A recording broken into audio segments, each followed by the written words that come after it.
Personally, I love the stories of the guys who fly under the radar coming out of high school and then put up big numbers at FCS or Division II schools.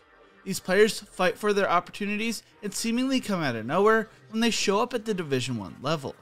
The player I want to talk about today had to fight for every opportunity and has earned every shot. From starting only 1 year at quarterback in high school to now being pursued by almost 40 Division I schools, Austin Reed's journey is a crazy one, and I can't wait to share it with you. Austin Reed was born on February 22, 2000, and grew up in St. Augustine Beach, Florida. Reed's journey to becoming one of the most sought-after transfer portal quarterbacks goes down a path of a player who had to wait until his senior year to take over the starting quarterback job.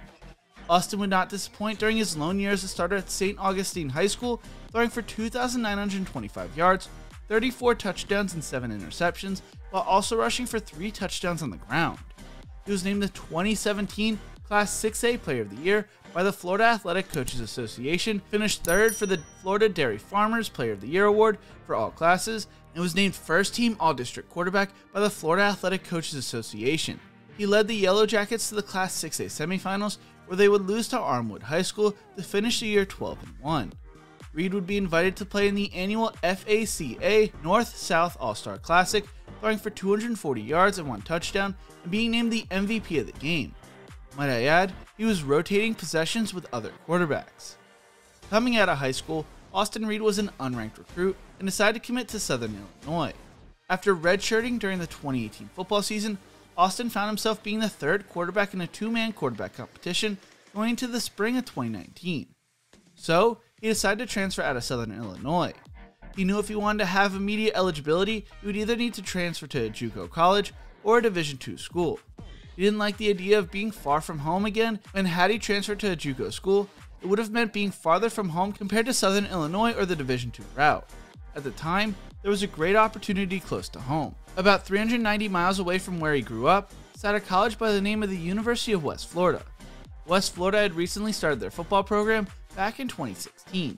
It provided the opportunity to be a 6-hour drive away from home and the possibility of winning the starting job when he arrived. So he decided to take the leap of faith and join the Argonauts football team. Austin would win the starting job his first year, with West Florida throwing for 4,084 yards, 40 touchdowns and 11 interceptions, leading the Argonauts to the Division II national title game.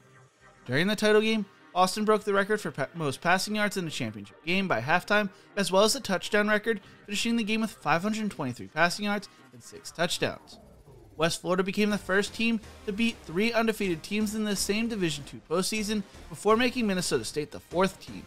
They ended Valdosta State's 25-game win streak, and Lenore Ryan's 15-game home winning streak, as well as Ferris State's 14-game home winning streak, en route to their national title.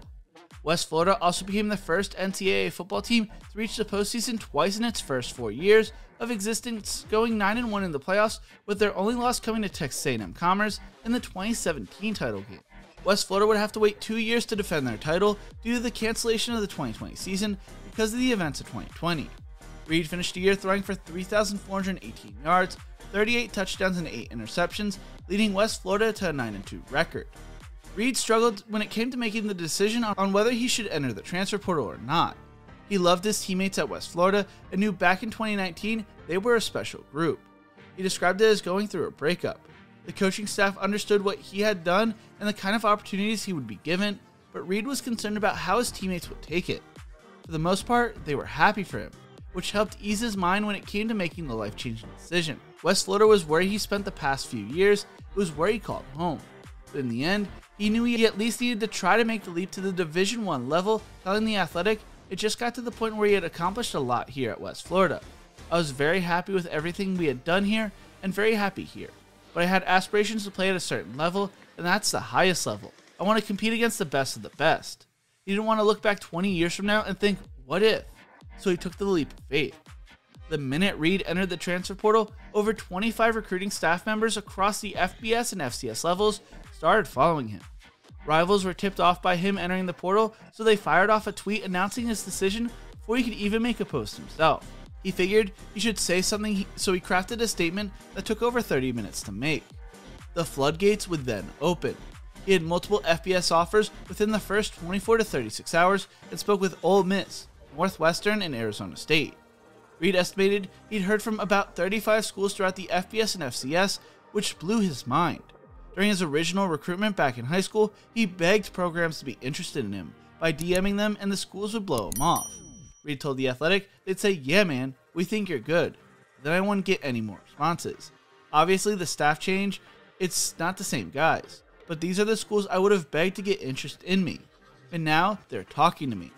He knows many of the programs contacting him now have major resource advantages over the ones he'd played in previously, but at 22, he's less likely to get caught up in things like the bells and whistles. He wants to know where he'll get a legitimate chance to play in an offense that fits him. He wasn't in a rush, but did not want to drag out the process. He spent the first few days of the portal taking everything in. He will now have 2 years of eligibility, and by the time he finishes school, he will have 6 years of college education paid for, which he is extremely blessed about. He graduated last May with a degree in communications and has been working on his MBA this past year. As of now, he finished his West Florida career with 7,507 passing yards, 78 touchdowns, and 10 rushing touchdowns. I don't know where Austin Reed will transfer, but I'm excited to see him play at the next level. Whether he finds success at the Division I level or not, his career so far is an impressive one. As I was finishing up the video, news broke that Reed is committed to play at Western Kentucky. I can't wait to see him play this coming season. What do you think? Will Austin Reed find success at the Division I level? Let me know in the comment section below. If you enjoyed this video, maybe check out my video on the USFL running backs I'm excited to watch this spring right here. Don't forget to leave a like and subscribe to the channel for more college football content. Thank you so much for watching, and as always, remember to embrace the grind.